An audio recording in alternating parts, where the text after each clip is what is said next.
जय हिंद दोस्तों। देखिए, आप लोग जानते होंगे दोस्तों कि जुलाई 2024 में यानी अगले महीने रेलवे में एक बहुत ही शानदार वैकेंसी निकल के आ रहा है एनटीपीसी का। ठीक है, जिसपे कई तरह का सीट रहेगा, टीसी का रहेगा, गुड्स गार्ड का रहेगा, स्टेशन मास्टर का रहेगा। लेकिन सबसे ज्यादा जो विद्यार्थी फोकस कर रहे हैं ना कि ये वाला पोस्ट में फोकस कर रहे हैं कि स्टेशन मास्टर यदि हम किसी तरह बन जाते हैं तो दोस्तों इससे बेहतर नौकरी कुछ नहीं है। क्योंकि दोस्तों यदि किसी राज्य में पुलिस में यदि आप दरोगा बनते हो तो उतना ही सैलरी मिलता है। कहीं पर यदि दोस्तों जैसे कि कोई अधिकारी बन जाते हो ब्लॉक लेवल का तो उतना ही वेतन मिलता है।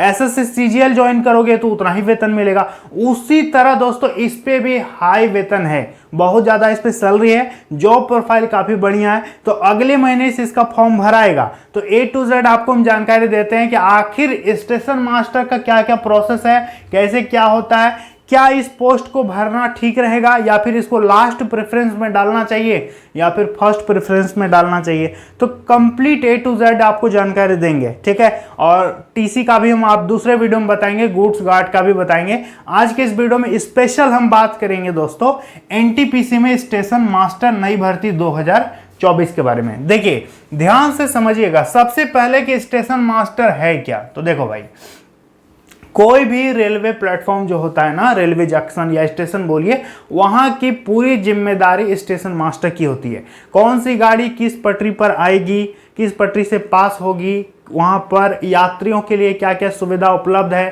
पंखा चल रहा अच्छा से कि नहीं चल रहा है, पानी की सुविधा है कि नहीं, टिकट काउंटर में क्या हो रहा है नहीं हो रहा है, मतलब स्टेशन की पूरी रिस्पॉन्सिबिलिटी क्या होती है, स्टेशन मास्टर की होती है। लेकिन इसका जो मुख्य काम होता है, जो मेन रोल होता है, वो होता है दोस्तों कि किस गाड़ी को किस पटरी पर लेना है, किस प्लेटफॉर्म पर लेना है, मालगाड़ी को कैसे पास करवाना है, ट्रैफिक को कैसे कंट्रोल करना है, ये सारा जिम्मेदारी उस स्टेशन पर दोस्तों स्टेशन मास्टर का होता है। साथ ही साथ आसपास के कुछ स्टेशनों का भी इस पर जिम्मेदारी होता है। ठीक है, तो काफी बढ़िया सीट होता है। अभी हम इसका जॉब प्रोफाइल आगे आपको समझाएंगे। सबसे पहले देखिए इसका बहाली कैसे होता है। तो जैसा कि आपको पता है कि रेलवे ग्रुप डी का अलग बहाली होता है, ठीक है, उसी तरह से रेलवे में एक वैकेंसी निकलता है एनटीपीसी। ठीक है, एनटीपीसी का मतलब होता है नॉन टेक्निकल पॉपुलर कैटेगरीज। इसी के अंडर में दोस्तों बहुत तरह का सीट निकलता है। इसी के अंडर में देखिए जैसे कि आपका एक निकलता है टीसी का, एक होता है सीसी का, फिर आपका दोस्तों गुड्स गार्ड का निकलता है। ठीक है, इसके बाद आपका ट्रैफिक असिस्टेंट का निकलता है, अकाउंट क्लर्क का निकलता है। इस तरह से बहुत तरह का जितना भी रेलवे में नॉन टेक्निकल काम है, ठीक है, नॉन टेक्निकल ऑफिस वाला मतलब जो भी काम होता है ना, सब कौन कर निकालता है, एनटीपीसी के द्वारा ही बहाली होता है। इसी में दोस्तों एक पोस्ट और भी रहता है स्टेशन मास्टर। ठीक है, तो देखिए यदि आपको स्टेशन मास्टर का नौकरी चाहिए तो आपको इसका एग्जाम पास करना होगा एनटीपीसी का। ठीक है, और ये जो एग्जाम पास कीजिएगा ना दोस्तों तो इस पे क्वालिफिकेशन दो तरह का मांगता है। इस पे एक रहता है ग्रेजुएट लेवल और एक रहता है अंडर ग्रेजुएट लेवल। ठीक है, दो तरह का ये सीट निकलता है जब भी निकलता है। जैसे कि टीसी हो गया, सीसी हो गया, ये सब रहता है अंडर ग्रेजुएट में, इस समय इंटर पास मांगता है। लेकिन जो स्टेशन मास्टर है, गुड्स गार्ड है, इस समय क्या मांगता है, ग्रेजुएशन मांगता है। ठीक है, तो एनटीपीसी में दो तरह का वैकेंसी होता है, एक होता है ग्रेजुएट और एक होता है अंडर ग्रेजुएट। देखिए तो इसका बहाली एनटीपीसी के माध्यम से आपका होता है। तो अब बात करेंगे कि कितना फी लगता है इस पे। तो ध्यान से देखिए दोस्तों, इस पे दो तरह का पेमेंट लगता है। हालांकि पेमेंट जो है ना बाद में रिफंड भी हो जाता है। तो देखिए यदि फी का बात करेंगे दोस्तों, तो यदि आप जनरल हैं, ओबीसी हैं या फिर ईडब्ल्यूएस हैं तो अब आपको इस पे 500 पेमेंट मांगता है। ठीक है, 500 रुपए पैसा मांगता है। एग्जाम लेने के बाद इस पे आपको दोस्तों 400 रुपया रिफंड हो जाता है। ठीक है, मतलब कैशबैक के तौर पर आपको वापस कर देता है, 400 रुपये दे देता है। ठीक है, उसी तरह से दोस्तों अदर कैटेगरी का, ठीक है, अदर कैटेगरी का 250 रुपया मांगता है और इसी के अनुपात में इसको भी वापस दे देता है, सीबी कैशबैक। ठीक है, लेकिन कैशबैक लेने के लिए आपको एग्जाम में बैठना पड़ेगा। ऐसा थोड़ी है कि आप फॉर्म भर दिए और एग्जाम नहीं दीजिएगा तो आपको पैसा नहीं देगा। एग्जाम देना पड़ेगा तब आपका पैसा वापस होगा। ठीक है। आपका दोस्तों मेनली 100 रुपया ही पेमेंट लग रहा, 500 दीजिए, 400 वापस ले लीजिए। ये दोस्तों रेलवे का सिस्टम होता है। आरपीएफ में भी यही हुआ, एएलपी में भी यही हुआ, ग्रुप डी में भी यही सही होता है, ठीक है। तो इसका भी सिस्टम यही रहेगा। तो ये हो गया दोस्तों इसका फी। अब क्या होता है ज्वाइनिंग का प्रोसेस, हम आपको पूरा बढ़िया से समझाते हैं कि इसका फाइनल ज्वाइनिंग कैसे होता है। तो देखिए दोस्तों, इसके यदि चयन प्रक्रिया की बात करेंगे कि इसका सिलेक्शन का प्रक्रिया क्या होता है, तो देखिए इस पे आपको किस किस स्टेप से होकर के गुजरना होगा। तो सबसे पहले तो आपको CBT 1 देना होगा, पहला परीक्षा एक तो देना पड़ेगा, ठीक है। इसके बाद जो जो विद्यार्थी इस पे पास हो जाएगा, एक कट ऑफ बनेगा और फिर उसको बुलाएगा CBT 2 के लिए, ठीक है। CBT 2 पास हो जाइएगा। इसके बाद दोस्तों आपका DV करके ज्वाइनिंग करवा देता है। हालांकि एक साइको टेस्ट भी होता है, ठीक है, जो कि बहुत नॉर्मल है, और मेडिकल तो होगा ही होगा। कोई भी नौकरी लीजिए दोस्तों, मेडिकल तो होगा। आप बोल पा रहे हैं कि नहीं, सुन पा रहे हैं कि नहीं, देख पा रहे हैं कि नहीं, ये सब नॉर्मल मेडिकल होगा। इंडियन आर्मी नेवी जैसा दोस्तों मेडिकल, इस पे फिजिकल वगैरह सब कुछ नहीं होता है, ठीक है। तो मेनली आपको यही फोकस करना है कि मुझे 2 एग्जाम देना है और मुझे नौकरी इस पे मिल जाएगा। इस पे दोस्तों आपको देखिए, इस पे आपका टाइपिंग नहीं होगा, ठीक है। इस पे आपका दौड़ वगैरह नहीं होगा, एक्स्ट्रा कुछ नहीं होगा, ठीक है। आपको बस एग्जाम क्लियर करना है।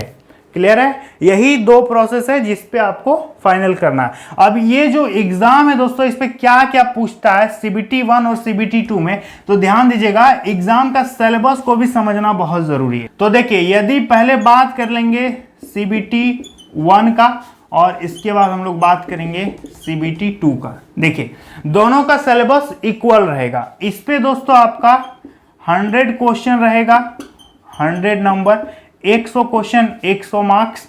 समय मिलेगा आपको 90 मिनट। कितना मिलेगा? 90 मिनट। और इस पे नेगेटिव दोस्तों रहेगा, 1/3 का माइनस मार्किंग रहेगा। ये CBT 1 का है, ठीक है। इस पे दोस्तों मेनली क्वेश्चन क्या पूछेगा, देखिए, इस पे आपका रीजनिंग पूछेगा। रीजनिंग से पूछेगा 30 क्वेश्चन। दूसरा नंबर आपका पूछेगा मैथ से भी पूछेगा 30 क्वेश्चन। और तीसरा नंबर आपका पूछेगा जीके और करंट अफेयर्स मिला के 40 क्वेश्चन यहाँ पर पूछेगा, ठीक है। टोटल 100 क्वेश्चन हो गया, नेगेटिव 1/3 का होगा। इस पे जो जो विद्यार्थी पास हो जाएंगे उनका दोस्तों CBT 2 होगा। क्लियर है? CBT 2 में दोस्तों यहाँ पर क्वेश्चन बढ़ा देगा, 120 क्वेश्चन रहेगा, 120 नंबर, 120 क्वेश्चन, 120 नंबर। समय इसमें उतना ही मिलेगा, 90 मिनट यानी 1.5 घंटा का आपको टाइम देगा। और इस पे भी नेगेटिव मार्किंग रहेगा 1/3 का, ठीक है। इस पे भी माइनस मार्किंग 1/3 करेगा। इस पे दोस्तों आपका क्वेश्चन पूछेगा, पहला रीजनिंग से पूछेगा यहाँ पर 35 क्वेश्चन। देखिए, यहाँ पर 30 क्वेश्चन था ना, यहाँ पर 35 हो गया। दूसरा नंबर में आपका मैथ पूछेगा, मैथ से भी पूछेगा 35 क्वेश्चन। और तीसरा नंबर में दोस्तों आपका यहाँ पर जीके और करंट अफेयर से पूछेगा पूरा 50 क्वेश्चन। यहाँ पर 40 था, वहां 50 हो गया। टोटल 120 क्वेश्चन हो गया और यहाँ 100 क्वेश्चन हो गया। यही 2 है जो आपको नौकरी दिलाएगा। यही 2 सिलेबस आपको कवर करना। तो मेरे कहने का मतलब ऐसा नहीं कि आप CBT 2 के लिए स्पेशल तैयारी कीजिएगा। इसी को दोस्तों बढ़िया से कीजिएगा ना, तो एक ही तैयारी में आपको दोनों यहाँ पर पार हो जाएगा। एक ही तैयारी में दोनों आप कवर कर सकते हो। मेन दोस्तों ये होता है, ठीक ना, मेन आपका यही होता है, ये क्वालिफाइंग नेचर का होता है। क्लियर है? तो ये दोस्तों मेनली आपको यहां पर देखना है कि फाइनल मेरिट में आपका यही काम आएगा। क्लियर है? तो यही आपका सिलेबस है। वही रीजनिंग यहां भी, रीजनिंग यहां भी, मैथ यहां भी, मैथ यहां भी, जीके यहां भी, जीके यहां भी। तो ज्यादा कुछ एक्स्ट्रा पूछ नहीं रहा है। और लिखने डिस्क्रिप्टिव पेपर नहीं हो रहा है। यहां भी CBT होगा, वहां भी CBT होगा। ऑब्जेक्टिव क्वेश्चन यहां भी पूछेगा, वहां भी ऑब्जेक्टिव क्वेश्चन पूछेगा। तो सिलेबस दोस्तों यही है। तो ज्वाइनिंग तक का पूरा प्रोसेस आप समझ गए। तो देखिए, अगला पॉइंट है कि स्टेशन मास्टर का काम और पोस्टिंग क्या होता है। तो देखिए, स्टेशन मास्टर का मेन काम हम आपको बताए कि पूरे स्टेशन, ठीक है, पूरे स्टेशन या फिर जंक्शन की दोस्तों जिम्मेदारी, ठीक है, इसी के ऊपर होती है। रिस्पॉन्सिबिलिटी पूरा होता है। जैसे कि ये आपका स्टेशन हो गया, बहुत सारे प्लेटफॉर्म होते हैं। तो जैसे कि मालगाड़ी आ रही है, कोई पैसेंजर ट्रेन आ रहा है, कोई इधर से जा रहा है, कोई इधर से जा रहा है, तो किसको किस पटरी पे लेना है, किसको कैसे पास कर देना है, कोई आ रहा है उधर से सूचना मिला तो कैसे गुजारना है, ये सारा काम दोस्तों स्टेशन मास्टर का ही होता है। इसकी ट्रेनिंग भी अच्छी खासी होती है, ठीक है। इसके साथ ही साथ स्टेशन पर पूरा जो भी जितने भी स्टेशन में आपको चीज़ें दिख रही है जो भी रेलवे का है, सब स्टेशन मास्टर के अंडर में ही रहता है। ठीक है, मतलब ऑन एन एवरेज यदि बोलेंगे ना तो स्टेशन में जो भी एक्टिविटी हो रही है, जो भी जिम्मेदारी, कोई तो होगा ऑफिसर, वो है स्टेशन मास्टर। ठीक है, उसी के अंडर में सारे लोग काम करते हैं। ठीक है, तो काफ़ी बढ़िया जॉब है दोस्तों, लेकिन मेन काम इसका यही है, समझ में आ गया, मेन काम इसका यही रहेगा। क्लियर है। अब देखो वेतन कितना मिलता है स्टेशन मास्टर बनने के बाद, आपको सैलरी कितना मिलेगा। तो देखिए दोस्तों, सैलरी इसका बहुत ज़बरदस्त वेतन होता है। जैसे ही आप स्टार्ट में ज्वाइन कीजिएगा ना, ज्वाइनिंग के वक्त देखो, तो ज्वाइन करते ही दोस्तों आपको यहाँ पर 55,000 लगभग आपका सैलरी यहाँ पर शुरू होगा। जैसे जैसे पुराना हो जाइएगा उस हिसाब से आपका बढ़ जाएगा। ठीक है, तो स्टार्टिंग में पोस्टिंग दोस्तों आपको जहां ज्यादा ट्रैफिक रहता है वहां पर नहीं मिलता है, कम ट्रैफिक वाले जंक्शन में, स्टेशन में आपका पोस्टिंग कर देगा। ठीक है, शुरू में, बाद में तो इधर उधर करेगा ही। इस बार कब से अप्लाई होगा ध्यान दीजिएगा, ये दोस्तों अगले महीने से अप्लाई हो रहा है, नेक्स्ट मंथ से। ठीक है, नेक्स्ट मंथ यानी जुलाई, देख लीजिए जुलाई 2024 से इसका फॉर्म चालू हो रहा है। तो ज़्यादा टाइम नहीं है, 8-10 दिन जुलाई बचा हुआ है। तो जुलाई में फर्स्ट वीक में वैकेंसी आ जाएगा, रेलवे ने पक्का कैलेंडर में बता दिया है। ठीक है, तो काफ़ी बढ़िया नौकरी है। अप्लाई डेट जुलाई 2024।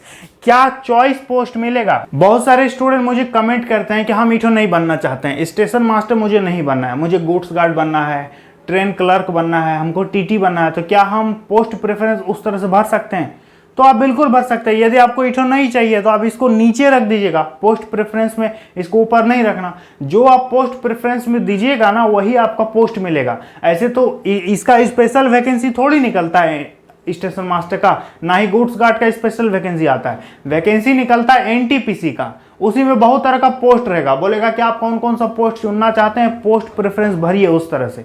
तो आपको यदि स्टेशन मास्टर बनना है तो 1 नंबर में रख दीजिए, दूसरा नंबर आपको टीटी बनना है तो 2 नंबर में टीटी रख दीजिए, और यदि आपको बनना है कितनी, हमको टीटी ही बनना है तो 1 नंबर में टीटी को रखिए, 2 नंबर में किसी और को रखिए। ये आपको नहीं बनाते, इसको लास्ट में रख दीजिए। मतलब आपको पोस्ट भरने का मौका रेलवे देती है। ठीक है, तो ये हो गया आपका चॉइस पोस्ट मिल जाएगा। कौन भर सकता है, सबसे बड़ा सवाल कि इस वैकेंसी के लिए कौन योग्य है। तो देखिए, सबसे पहले यदि बात कर लेंगे योग्यता, तो योग्यता क्वालिफिकेशन आपका नॉर्मल ग्रेजुएशन मांगेगा। ठीक है, बीए बीकॉम कुछ भी है, जैसे कि बीए है, बीकॉम है, आपने यदि बीएससी कर रखा है, आपने यदि बीटेक कर रखा है, तो भी दोस्तों आप यहाँ पर अप्लाई कर सकते हैं। ठीक है, परसेंटेज वगैरह का कोई इशू नहीं रहता। उम्र की बात करेंगे ना, उम्र देख लीजिए, उम्र इस पे कम से कम 18 साल, अधिक से अधिक 33 साल एज मांगेगा। ठीक है, ये जनरल का हम बता रहे हैं, यूआर का। प्लस में ओबीसी को 3 साल छूट मिलेगा। ठीक है, ओबीसी को 3 साल छूट मिलेगा, एससी एसटी को 5 साल का उम्र में छूट मिल जाएगा। तो उम्र का कोई दिक्कत नहीं हो दोस्तों, बहुत ज़्यादा एज लिमिट मांग रहा है। ठीक है, तो कोई दिक्कत नहीं होना चाहिए। ग्रेजुएशन यदि आपका कंप्लीट है तो आप भर सकते हैं, और यदि आपका ग्रेजुएशन कंप्लीट नहीं है, आप यदि अंडर ग्रेजुएट हैं, जैसे कि पार्ट 2 में है, पार्ट 3 में है, तो दोस्तों आप 12th लेवल वाला भर ही दीजिएगा। ठीक है, 12th पास का भी इस पर नौकरी रहेगा। जैसे कि इस पर आपका टीसी रहेगा, आपका सीसी रहेगा। ठीक है, आपका दोस्तों जैसे कि जूनियर अकाउंट क्लर्क रहेगा। इस तरह से दोस्तों तमाम बहुत प्रकार का सीट रहता है क्लर्क पोस्ट के लिए, तो काफ़ी बढ़िया रहेगा। आप 12th लेवल वाला भी अप्लाई करके बढ़िया सिलेक्शन इस पर ले सकते हैं। तो ये वैकेंसी अगले महीने आ रही है, जैसे ही नोटिफिकेशन आ जाएगा हम डिटेल में आपको बढ़िया से बता के समझा देंगे। ठीक है, चैनल को याद करके सब्सक्राइब कर लीजिएगा, इंस्टाग्राम से मुझसे जुड़ जाइएगा। तो उम्मीद करेंगे आपको समझ में आ गया है दोस्तों। चलिए मिलते हैं अगली वीडियो में। जय हिंद।